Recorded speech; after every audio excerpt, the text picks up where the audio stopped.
Welcome to TriTech University. My name is Bill Steppen, and today it's that time of the year again. We're going to do an Ask Me Anything.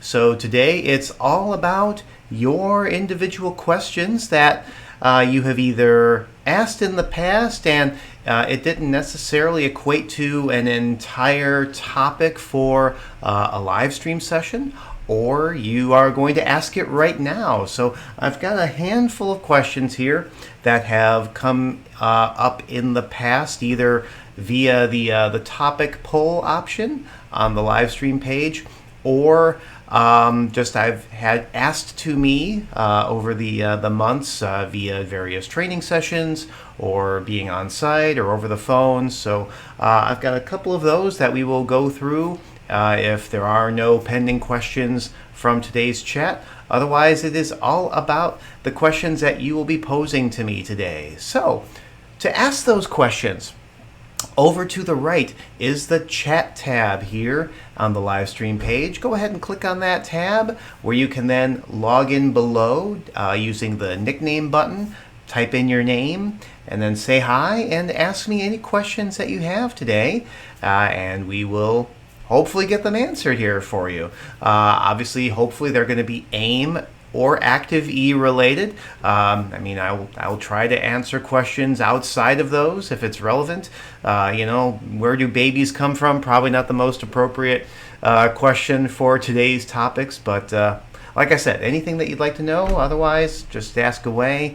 So let's go ahead and switch over to my good old TriTech University system here, and as we kind of either wait for other folks to come in and get situated, or just any questions at all to come in, let's just kind of tackle a couple of things that have been asked to me over the months here, and a fair number of them are revolving around the repair and service module. So if you're familiar with that module, you go into the service module and you go in and do a service ticket, and then that service ticket is assigned to an individual customer, where you can then specify the item that is being serviced and the service is being performed, and then the status of that service over time. But when you get to the point where you are adding in the service, let's say we're going to go ahead and do some work on this flute here. When we click Add Service, if you're adding it on the fly, the custom work, normally this drop down here has every single non-inventory category that you have available in your system to make a selection from. And oftentimes, you're typically only needing to select either one of service labor or two, the outside service labor. There might be a few others here depending on your individual system's customizations, but really for the most part, it's just going to be one of those two. How did I get it down to just displaying those two options, you ask? Well, that is a relatively new function available in the non-inventory category setup. If we go ahead, let's just cancel out of this ticket and then exit from there. If we go into maintenance and then to ledger and non-inventory categories, where all of these categories are found, and let's go ahead and click on service labor here, we will notice there is now a new link type option here, where previously the link types were only specific to our golf course customers, where you could either select green fees or cart fees, so that way the tee time function would work appropriately. You now have the option for service labor. So by finding your categories and selecting and associating at least one of your categories with this service labor link type, you'll notice if I come here to outside service labor, I have selected that as well. Those will be the only options that appear in your category to charge list when you are adding in a new service line item. And just to demonstrate that, if we go ahead and let's select, say for example, scheduling. This would normally have nothing to do with services, but you'll notice if I select that and save it, and now if I go in and do a new service ticket, for Mike, and again we'll just pull in that flute. There it is. And now if we go back to add service, we will now see the scheduling option show up right alongside service labor and outside service labor. So that can be super handy when you've got someone who maybe isn't all that familiar with all of the different things, but you want to narrow down just the choices that are available when you need to add a service on the fly. Of course, the really ideal thing would be to just have whatever services are available as a quick service where you've got basically a service table all set up, and I don't have that set up here for my system, but it would only show the relevant services specific to what it is that's being serviced here. For example, since this is a flute, I might have things like tune-ups and repads and just kind of things of that nature specific to the instrument. If this were a firearm, there might be certain things such as cleaning and calibration and sighting and just things specific to that. If this were a vacuum cleaner store, you could have the options for replacing belts and just checking for leaks in hoses and things of that nature. So just kind of keep that in mind. I have done a webinar in the past on the service module, so that is available to check out in the video playlist on the normal video page. I have other things regarding the service module that I can get to, but we've got our first question of the day from Anne Marie. Is there a way to search tickets by serial number? And Anne Marie, I'm assuming you are talking about service tickets. If that is the case, then technically yes. There is the ability to go in and do well, I'm assuming you're talking about looking up anything to do with serial number. Technically, when you are getting to, let's say, modifying a service ticket or just looking up anything by that, probably if you are looking specifically for a service ticket and you go to modify, normally this would be looking up by customer name and things like that, but you could click this advanced search function here where you could then come over here and there is specifically a serial number slot here. So you could either search by exact serial number or partial serial number, and then by putting in that serial number here and hitting enter, this will come up with your search results of basically any customers that is attached to, and then you could select from there.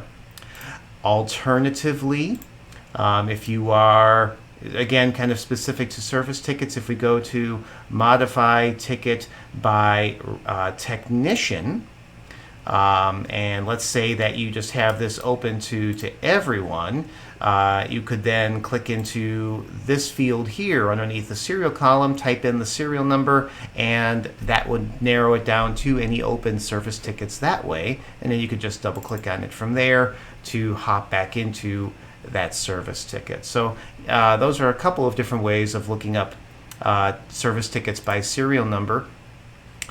There's a third way technically, and that is to go to the inventory history by going to the inventory history option underneath your inventory module and putting in that serial number. Let's just say it is that 12345.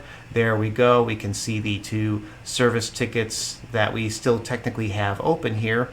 Now from here, there is no direct hopping into it. You would need to take this information and then go elsewhere. If you wanted to, you could technically do a reprint of it, but that's about the extent of the functionality from this screen. So probably not as ideal, but if you wanted to see any and all history related to that's given serial number, this is probably the best place to go. So hopefully that's helpful. And Anne Marie is saying thank you so much. When we outsource some repair, we don't have the ticket reference number or the customer name, and I couldn't find who it belonged to. So good. I'm glad to see that that will be helpful for you.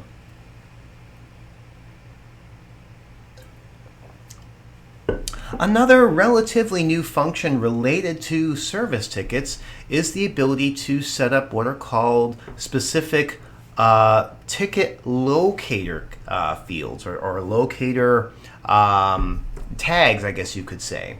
If we go back to that service, let's just go to the modify ticket by tech here again, and then we'll clear that and open this up here. You might notice that there is a locator drop down here where ahead of time you could set up a number of locator options here. And the whole idea of this is so that let's say you've got a staging area, you've got a series of repair bays, and the whole idea is you want to specify what bay it might be in so that it's very easy to go to that section and find, oh, okay, I can find this item in bay A3 or whatever you might have it named. By going to the maintenance and general and add change locators option, you can set up any number of locator fields by clicking the add button, specifying the location that locator is appropriate to, and then choosing either inventory or ticket, and in this case we're going to say ticket. We can then put in A1, for example, and we can even flag this as single item. By flagging it as single item, AIM knows that only one item at a time can be associated with that given locator code, if you will. So we could check mark that, and then let's go ahead and add a second one here. Again, this will be ticket, and we'll make this one be A2. Maybe you've got A through 9, B through 9, C through 9. You've got basically this whole panel of cubbies to put the item for servicing in. Or if you're a guitar shop and you've got lockers to store the service item in between its time on the bench and the customer dropping it off or picking it up or whatever the case may be. You can set all of this up. We can flag that one as single item as well. By the way, this works for the inventory section as well. So typically when it comes to inventory, this would be for your overstock. So say, for example, you've got all of your various sales floor locations for an item, but you keep the overstock or the backstock in a specific section of whatever type of warehousing you're doing, whether that is at the same location or at a different location. Let's say you've got shelvings and aisles and things like that all set up. You can put in your inventory locators as well. Inventory locators have been around for a while, but it wasn't until version 12 where you could really go in and specify them so that you could just select them from a drop-down list. In versions 11 and prior, you would just type it into the locator field, and then you'd have to remember what it was every time. But I'm kind of getting away from the whole concept of the ticket locators. So now if we go back and hop into that service ticket, and again, we will just pull it up this way. And then we can then now see that we've got A1 and A2 there, so we can select that, and then that way we know that this particular serial number, it can be found in A1. And as long as this service ticket remains open, A1 will not be available for any other item on any other service ticket. Once the ticket itself is flagged as invoice, that would clear that locator, and then that way it could be used for something else. So yeah, that's kind of the idea behind that. And to kind of go hand in hand with that, if we take a look at the setup of your service status codes, here at the service status code level, you can flag it as something to require that locator. So if you've got the locator flagged as required, then you will need to select one from that drop-down list. And then if you also want it to print on the ticket, you can check mark this little print locator option. Those are mutually exclusive of each other. So if you don't require it, but you do have one selected, it could be printed on the receipt.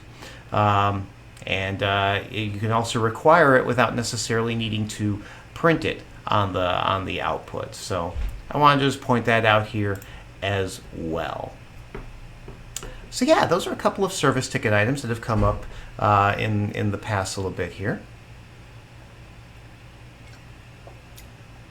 Let's shift some focus while we wait to see if any other questions come in, and talk a little bit about contact management.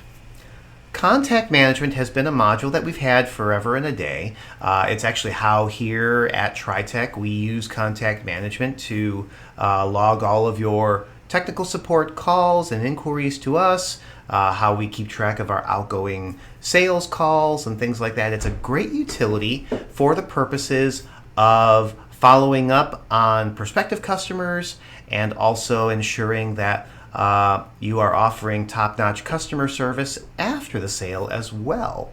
And it can be used for a variety of purposes. It basically is an optional add-on to any function within AIM, whether that is your long-term contract functions, your short-term rentals, your lessons, your anything. You can have all sorts of contact management cases for the purposes of tracking your correspondences with your customers. Now, I mention all that because up to this point, we have had a utility available in the customer utilities section called Contact Management Utilities. I'm not sure if I've talked about this before in the past. I know I've definitely talked about it in a webinar broadcast for the purposes of just basically helping AIM to automate your lifestyle. And the whole idea of a contact management utility is you can specify an action code to be used along with a specific date and action date for follow-up, whatever notes you want here, and these cases can be created based off of straight up sales out of your system. So sales that happen within a certain date range or to a specific SKU or category or subcategory of inventory or non-inventory based on certain customer types, and then it can also be based on values greater than a certain dollar amount or to a specific account number, anything along those lines. You can kind of narrow down where these cases get created. Now, this is a purely manual function. So for example, here at TriTech, I run a report every day to see all of the training sales that have happened for customers that have purchased or pre-purchased hours of online training. And I run this utility. If I see on the report that a training sale has occurred, I can use this utility to create a case for tracking that available prepaid hour of training. I would over here I would have an action code called prepaid training for that would then get created with a date and action date, typically the same day and then a week out from the current date, with basic notes here about the training that would get replaced when that's actually scheduled. And then I would base that off of yesterday's sales, off of a category for online training. Like I said, this is purely a manual process, but now within the past couple of updates or so, we have added the ability to create those same types of cases, but through our mailing letters report. And if you're not familiar with the mailing letters report, it is a powerful bit of marketing. You can have all kinds of output options based off of sales, of contracts, of special orders, of service tickets, of lessons, and in most cases you would be either getting some kind of file label output, such as Avery 5160 labels for the purposes of slapping onto envelopes, or for example an Excel file so that you could then take that file and use that to get a mailing list for your MailChimp or your Constant Contact mailing blasts, things of that nature. But the most recent function here, if we scroll down, is a contact management function. And by selecting that, you can do pretty much the same thing that we were just talking about a minute ago with the contact management utilities. You can select your appropriate action code, your the date and action date, the employee of reference, the notes fields, and then by making all of these selections, you could then check mark the customer checkbox, where you could come over and base this off of sales. But this now also goes above and beyond basic sales. So Let's say you wanted to create cases based off of details relating to contracts. So by checkmarking the contract option, you could come over here to the contract tab, and then you could have all of these features here as selection criteria for the purposes of creating contact management cases, such as, for example, if they are at a certain level of delinquency. Maybe they are at the fourth delinquency, or they've already received the fourth delinquency. They've been sent to some form of collection, or anything along those lines. You can make all sorts of criteria selections here. Maybe you wanted to create contact management cases for service tickets. You could checkmark service ticket and come over here and do the same thing. You could base the service output off of date ranges, off of models or repair item categories, things of that nature. I mention all of this because this is a report. You could make all of these different selection criteria, save this as a report preference, and then automate this by way of the task functionality. So much like I've talked about in the past, where you could create a task that is then run daily or weekly or monthly or whatever. Once you've got the task itself all set up, you could then select the appropriate task from the list here and then add that report to the listing by going in and selecting the mailing letters detail report, choosing the report preference that you would have just created, and then doing the output in the form of, well, technically you could just have an output to file or print or anything like that. It doesn't really matter because the output technically will be the cases. But by doing all of that, you can then actually automate your contact management case creation without having to do it manually. And you now get the benefit of the extra selection features, such as basing it off of contract statuses, service tickets, all kinds of different things. And then that way you've got the case that you could then use for keeping on top of your correspondences. I know here at TriTech we live all day long in the contact management module, so as soon as you make a phone call in, we've got your case account up and we're creating a case, or we're looking up previous cases, or whatever it may be. So yeah, just wanted to mention that. Like I said, that was added in one of the more recent updates here, so I figured I would mention that. Anne-Marie is saying, would this be useful for things like callbacks when we are looking for, waiting for information for a customer? Definitely, Anne-Marie. By going into the customer maintenance area and setting up your actions and action groups. Your action groups could be things such as sales, long-term contracts, services, things like that. And then the actions themselves, for example, could be action group sales. Description of the action code could be waiting for information. And then that way, when you're looking at your contact management system, you can see all of your open cases based off of that action flag and know, oh, I'm waiting on this customer to get back to me about, and then whatever the notes specify, if it's a certain make or model of an instrument that they're interested in purchasing, or whatever it might be, you'll have all of the notes there.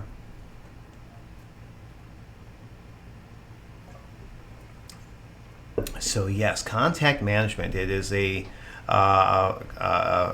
fairly it's often overlooked, but it's also heavily underestimated as far as its capabilities. So yes, there is some work to go in and create the cases and then follow up on them. It's not anything that is typically automated, but this mailing letters function to create those cases is a step in that direction for the purposes of having AIM generate the cases for you, to then have them underneath your name and other employees' names when they come in for their shift or their work time. Yeah. So let's just see. I've got up on my other screen here a listing of other recent updates. Let me just see if I can pull that up. See if there were anything else here that was recently added, just so that I can kind of talk about these things here. So,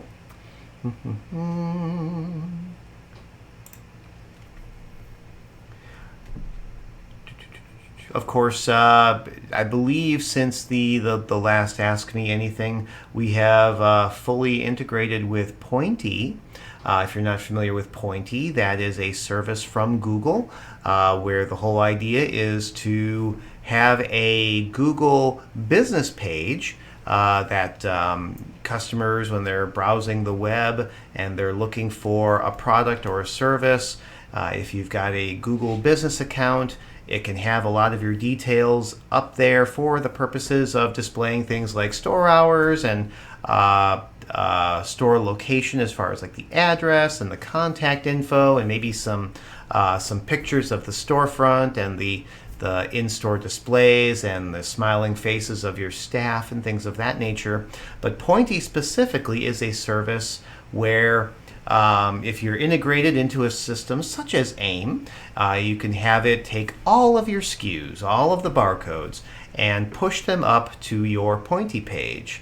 And because Google is Google, they would, in most cases, know what those barcodes are, and they'd already have descriptions and images and things like that. The whole idea of the Pointy page is not so much that of e-commerce, but more of driving actual foot traffic to your brick and mortar location so that customers can actually come and shop at your store.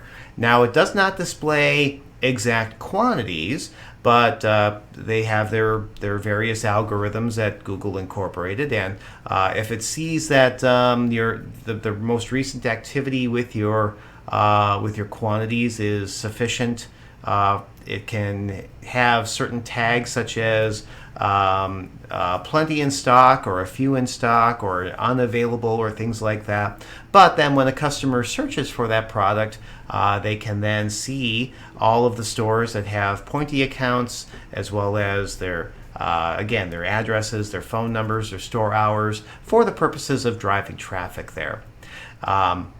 Now, setup with Pointy is completely free, and when you sign up for that service, you would just let us know that you're going to be doing that, and we can help you out with connecting your AIM system to your Pointy page.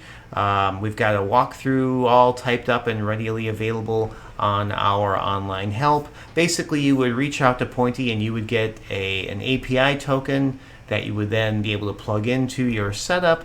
And then from there, it's a simple matter of doing first a kind of a mass push of all of your inventory to your Pointy account, and then on a daily basis updating sales and quantities and things like that, so that it can do that refresh. There's really not much to show, unfortunately, on screen, but I figured I'd mention it out loud here, so that way you would know that that's available. And I think we've got a landing page for that on our website. Let me actually just pull up our website here, TriTech Retail, and we will pull that down here. So TriTech Retail, and if I go down to partners and associations, I think we've got Pointy here. Pointy right here, so part of Google. By clicking to this basically talks about exactly what all I just said. They've got the PDF about all of that, the find out more, that takes you to our landing page that talks all about it. And by clicking get started here, that will take you to getting signed up for that. And like I said, this is actually all completely free. There's no charge to you either from Google or from TriTech.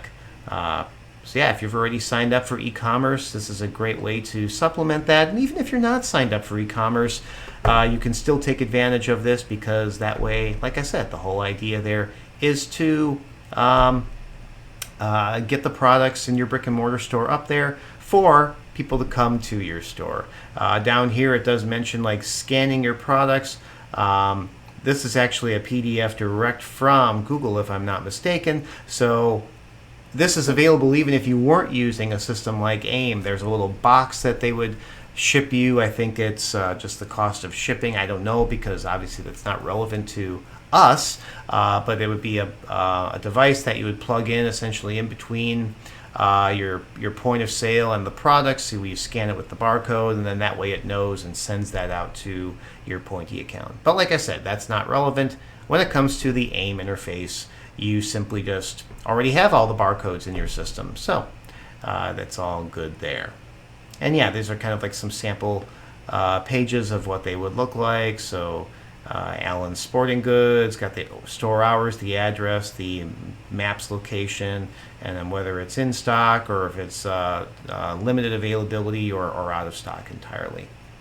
So yeah, that can be super helpful if you haven't already done so by registering with Google and having all of that available. Because let's be honest, when it comes to Google and just consumerism, Google is the one-stop shop where people go to look up info or look to see what is available for sale. Is there a process for a merchandise exchange? For example, if the customer bought Reed Strength 3 and they need a different weight, or is it just return the merchandise, put a credit on the account? Yes and no, Anne-Marie. You are actually kind of describing the process in earlier versions of AIM, but with version 12, we make that a little bit more straightforward. So let's pull up my good old guinea pig here, Mr. Mike Anderson. And first and foremost, you can do the merchandise return right here in point of sale now. We can go to miscellaneous forms and merchandise return. Let's just show all items. And let's say they bought this valve oil, and that it was we're going to pretend that this valve oil is a different, it's not valve oil. Let's just say it's your Reed. So obviously this is a heavily inflated sale. I sold this for $3,000. It was probably normally something like $595, but we can check mark that for the purposes of returning, and that becomes a credit right here in the point of sale window. Now let's do RT. Is it 15? Nope, it's not 15. RT. I forget what all my RTs are, so let me do a quick search here. So RT 10, that's what I'm thinking of. RT 10. Let's select that, and we will just put that in. Yep, I overwrote it. RT 10. Let's try that one more time. There we go. I'm actually going to go ahead and just pretend that this is $29.95 and a quantity of 1. That's what happened there. So we can kind of see here in this case. Oops. $29.95. Okay, $29.95. It does not like me to not have that. Okay, so let's just $29.95.01. There, let's just do that. So we can see now in my heavily inflated sale process here, we did the return on the RT14. We're replacing it with the RT10, and in this case, the customer only owes the difference. In this case, the $204.66. Had I done an even exchange and sold it for the $3,000 directly, there'd be no charge. And if it was actually more of a worthwhile item than the original sale, then it would show the credit due back in the form of a return. So yeah, you can just do that straight up. Basically, by doing this, it takes this item, whatever was on the return, puts it back into inventory immediately, and then sells out the other item directly. So it's a much more direct process for an exchange than, like you mentioned, having to do the return, create the credit on account, and then come into point of sale and sell it and then apply the credit.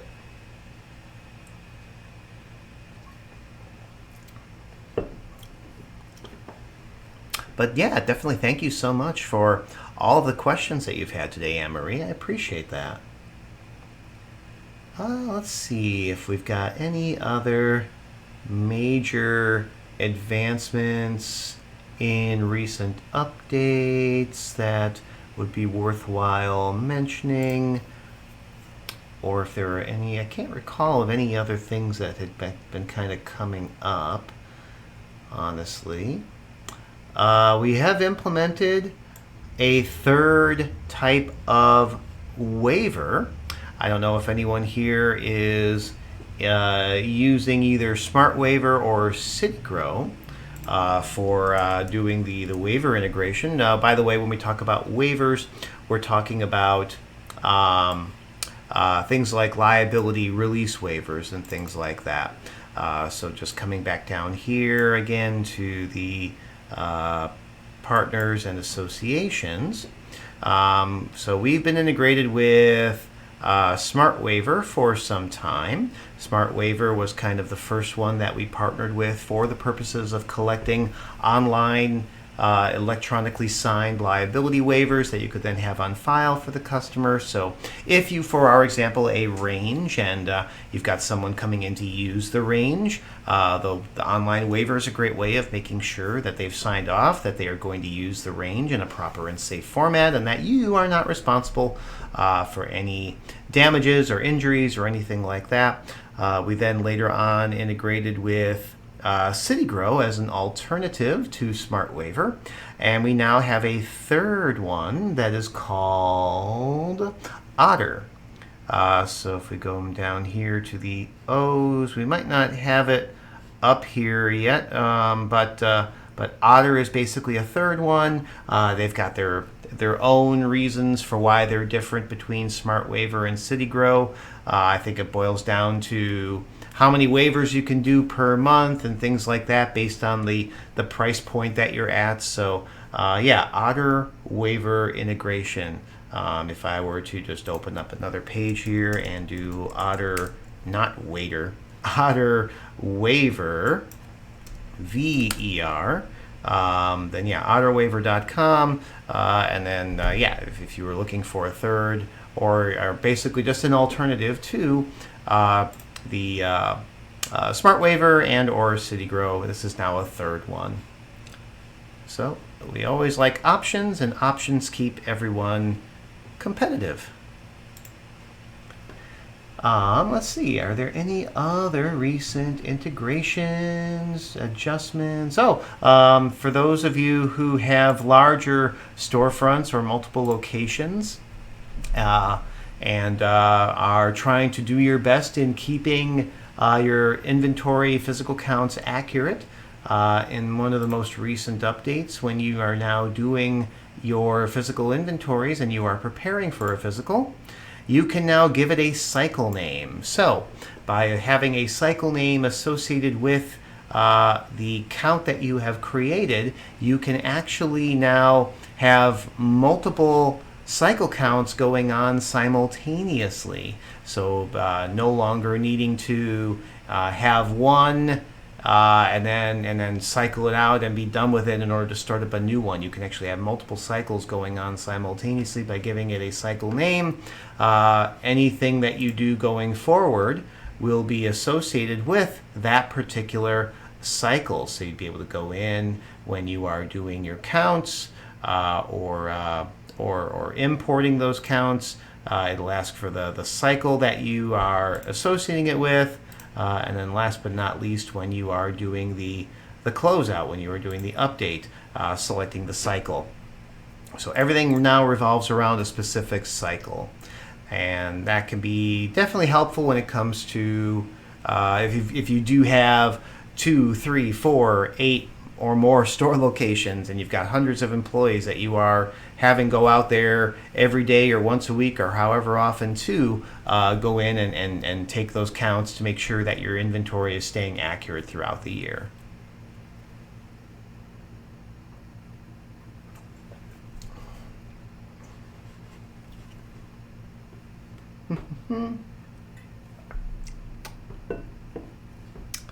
And let's just see if any other questions come in. I'm not seeing too much else that's kind of jumping out at me that is brand new or anything like that. I'm sure there are plenty of things. By the way, I'm just going to our update notes and kind of cycling through those. So underneath help, you can go to AIM update notes if you wanted to do the same thing yourself. We also have an AIM mobile update notes. if you wanted to see the latest changes with our AIM mobile app. By the way, I am planning on doing a whole video series, maybe not live streams, but definitely the videos, the actual produced videos and published videos on the videos page. I'm planning on doing a whole playlist dedicated to the mobile functionality as that matures here every day and every week. So yeah, definitely look forward to that.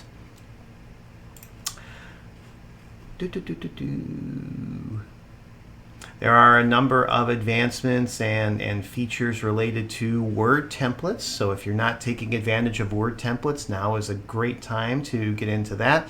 The whole idea of Word templates is you can go into the maintain Word templates function of the general maintenance area, and you can set up any number of templates. What is a template?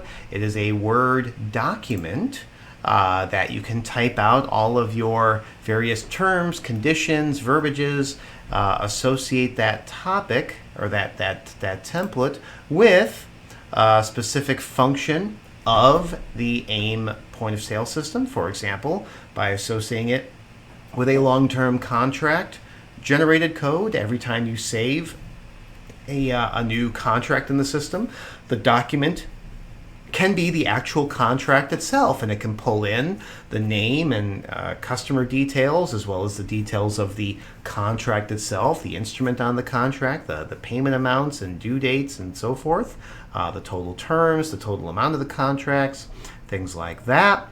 If you were heavy in the consignment area, every time you receive a consignment, a Word template can be associated with that. So above and beyond just whatever you might have printed on the consignment receipt, this can be an actual document for the purposes of the customer to have and sign off on. And again, it can pull in all kinds of details related to that.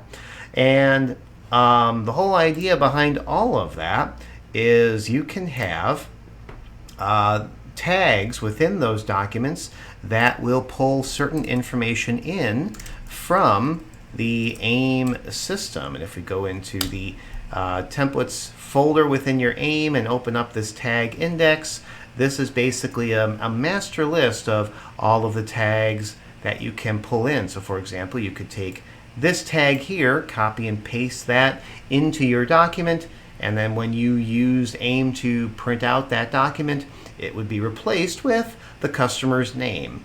If you would like it to be more specifically broken out to first name and last name, you can definitely do that. And there are all kinds of tags here for just about everything. There's rental tags, there's layaway tags, there's consignment tags, there's inventory tags, service tags. So all of these different things you set up and have printed.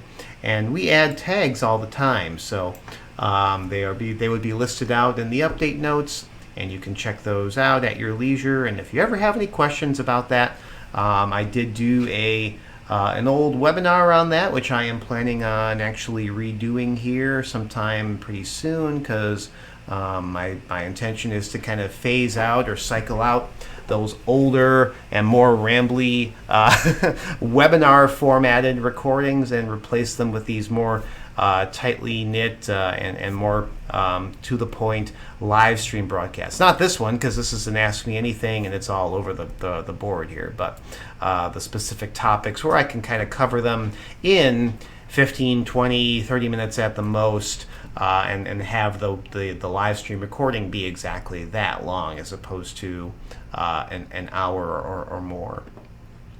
And you know, with that, we're kind of actually getting to, I think, a good wrapping up point here for today's Ask Me Anything. So why don't we go ahead and we will, we'll call it a day for this one. I think I'm still going to be doing 4 of these a year, so we'll do another one as we get into the fall season, and then maybe one more as a kind of a first run through of 4 Ask Me Anythings for the 2022-2023. We'll see if they how they go. The first one was really good today. Anne-Marie, I mean, you were the star of the show with all of your questions today. So thank you so much for your attendance and your questions. Hopefully they were super helpful. I don't yet have, you probably have noticed that I have not yet added out or fleshed out a live stream agenda for the coming months. I think a lot of folks are maybe kind of in the summer holiday area, or kind of that mindset, and maybe think the wheels aren't really buzzing yet as far as some topics of suggestion, because I didn't really get any more between the beginning of summer and now. So I think what I might be doing is potentially taking the month of August off, and then we will start back up in September and beyond. I might do one live stream in August, just to maybe redo one of those older webinar formatted live streams, just in that live stream format. But we'll see. What I definitely need everyone to do is, as ideas come up for future topics, up there on the top of the page is that poll link, and by clicking that poll link you can submit your live stream topic ideas to me, and that way I know exactly what it is that you guys and gals are looking for me to talk about in future sessions. So let's go with that. We'll go ahead and we'll put this recording up, just like as always in the recent live streams area, and that way it can be right there with the other Ask Me Anything from spring.